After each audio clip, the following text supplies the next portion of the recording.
And welcome back to segment 2 of Fantasy Football Fanatics. Thank you for joining us again. Here's the best part of our show where we give you the tricks and the treats, Halloween edition. Good stuff going on here. So what do you got in your bag of treats? Definitely. Well, I have a trick first, and that's the trick that Ryan Matthews played on all the people that took him in the first or second round, because he's got to go in the doghouse. No treats for you, Ryan Matthews. You've done nothing but frustrate people this season. I didn't like the guy, didn't love the guy going into the draft. I don't trust rookie running backs, and that just goes to show you why. Ryan Matthews, get in the doghouse and lay down. There's your trick. As far as my dog this week, looking for D-Mac, Donovan McNabb, to go off against Detroit Lions. Shouldn't be a hard treat to pull out of the bag for you there, but I'm expecting him to get his first multiple passing touchdown game. I like him a lot as a starter. He's a little dinged up this week, but I'd say there's no way that he doesn't play. Make sure he's in the lineup this week. Yeah, what do you got? I agree with you. I'm going to go into my beatdown here. Nice and healthy all here. I'm ready to get the beat down. Unfortunately, I hate to beat down a guy who's already down, but Tony Romo, come on, man it up, toughen it out there. You're hurting shoulder, can't play now. You're just letting down your team, and you just get the beat down, and you're letting down a lot of players who are scrambling now for the waiver wire, trying to pick up a quarterback. So yeah. Tony Romo, you get the beat down.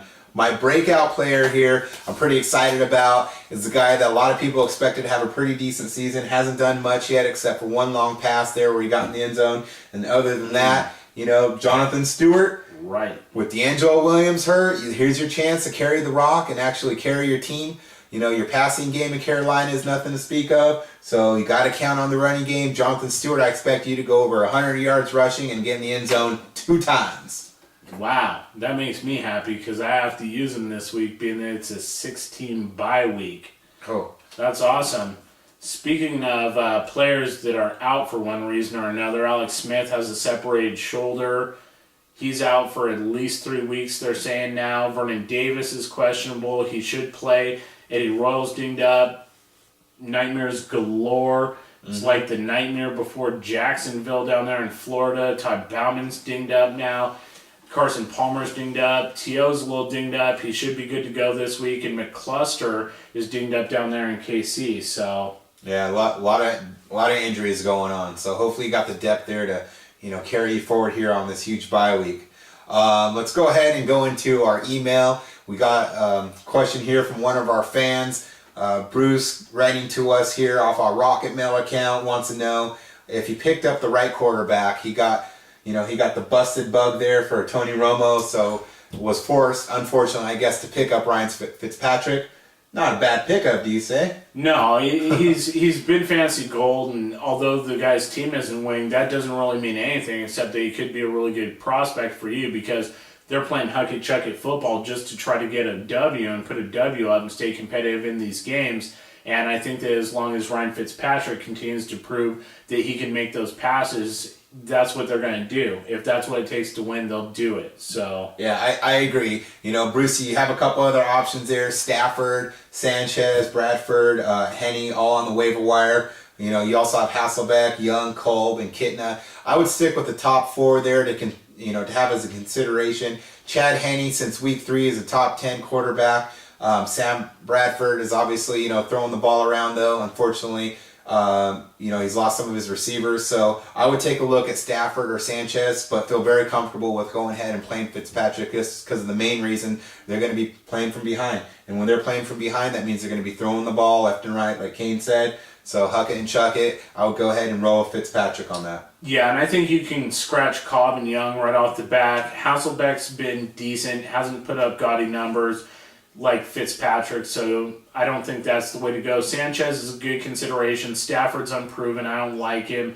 Henne's been pretty good. Bradford doing all right, just not putting up the huge numbers like Fitzpatrick is. And Kitna still has a good arm, so he could be a viable option, but I'd rather go with Fitzpatrick over Kitna at this point.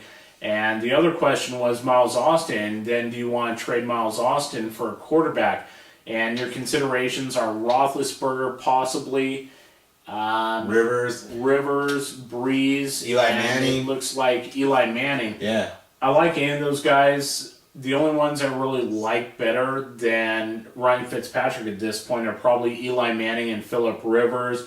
Drew Brees has been putting up okay numbers. Roethlisberger obviously has looked pretty good, but I don't know that that's something that he's going to maintain necessarily. They have a really tough schedule. Miles Austin has a good name. Everybody's aware that Tony Romo's hurt. That's really going to affect his value right now. So I think you might be better off to roll with Fitzpatrick and see what he can do for you. Yeah, I agree, because Miles Austin, a couple things you got to consider. He's had one great season now. Not having anybody to throw to him definitely is going to be a huge factor, not only in your opportunity to play him, but also anybody else is going to want to take him on board. If you can get a Rivers or possibly an Eli Manning, I would go with it for sure. Sure. Definitely have them, because they're going to be more consistent than Fitzpatrick, what we know of. However, the other alternative would be picking up some people off the waiver wire. It looks like you have Lee Evans, Mike Williams that are available. Sure. If I would go ahead, stick with Miles Austin, stick with your Fitzpatrick pickup, and grab a Lee Evans on there to match up with Fitzpatrick, and could cost you, right. Give you an opportunity to double up with those points. Yeah, absolutely. Like your lineup this week, Bruce. Looks pretty good. He's going in, rolling with Fitzpatrick, Dwayne Bowe, who's looked great the last couple weeks. Colston had a good week. Probably a tough matchup against Pittsburgh. I know you got a lot of guys on bye. And then we got MJD, Run DMC, Aaron Hernandez at tight end, Miles Austin against that Jacksonville secondary. Got to like him. And then Devon Best is a flex, it looks like. So I like it. It looks pretty good. I'd roll with it and see where that gets you. Yeah, that's pretty much it as far as the email. So if you have any other questions, please send us your concerns or considerations. Let's go ahead and get into our 2-minute drill here. All right.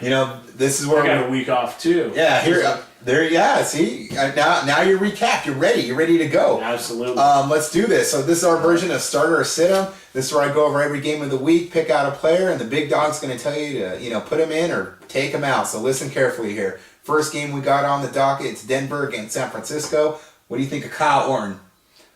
I like Orton this week. I think he's going to have to chuck the ball around. Okay, Jacksonville and Dallas, Felix Jones. Yeah, against Jacksonville, probably a decent play. Okay, Miami versus Cincinnati. What do you think of Cedric Benson? Cedric Benson let me down. He's let everybody down every week, so I don't like him against that tough defense. Buffalo versus Kansas City. How about Jamal Charles? Yeah, I like Jamal Charles this week against Buffalo. I like him a lot. All right, Washington versus Detroit. He's healthy. Matt Stafford. I don't know. I don't know if you can go with him this week. If you have a better option, then go with him. But okay, Carolina versus St. Louis. How about Steve Smith? Yeah, I like him against St. Louis this week. I think he'll do well. Okay, we got Green Bay going against the New York Jets. Donald Driver. Donald Driver's kind of dinged up. I don't really like him this week, so I say sit him. Gotcha. We have next on the list here Tennessee versus San Diego. You don't like Ryan Matthews? How about Mike Tolbert? Tolbert, yeah, this week some goal line action for sure, so he's probably a decent RB2 flex play. Okay. Minnesota versus New England. If he's willing to do it and he's going to be in there, what do you think of Brett Favre? No, I don't like Brett Favre. I don't think he'll play the whole game. I'd keep him on the bench. Okay. Tampa Bay versus Arizona. Josh Freeman. Yeah, against Arizona. I would say go with Freeman. He looked pretty solid last week. Seattle versus Oakland. Mr. 4 touchdowns himself last week. Run DMC. Yeah, I really like Darren McFadden. I think you have to go with him. In our Sunday night game, we have Pittsburgh going against New Orleans. What do you think of Chris Ivory? No, not against Pittsburgh. He's worthless this week. No running backs there, huh? I gotcha. No. How about Houston versus Indy? All right, we know Arian Foster, you're going to play Andre Johnson. We talked about this, Indianapolis receivers, Pierre Garçon. Yeah, you got to go with him. He's the guy this week. Reggie Wayne's going to be in there too, I think, but he's dinged up. So go with Garçon. I think he could have a huge week against Houston. I agree with you 100%. Well, there you go. That's our week 8, segment 2 wrap up here. Remember to hit us up on our email. Remember to give us, a notification on Facebook. Follow us up on Twitter. We're here for you. Give us a holler. Yep, Fantasy Football Fanatics at rocketmail.com, at FFF Tweets on Twitter. We'll see you. Come on back next week. Happy Halloween. Have a good one.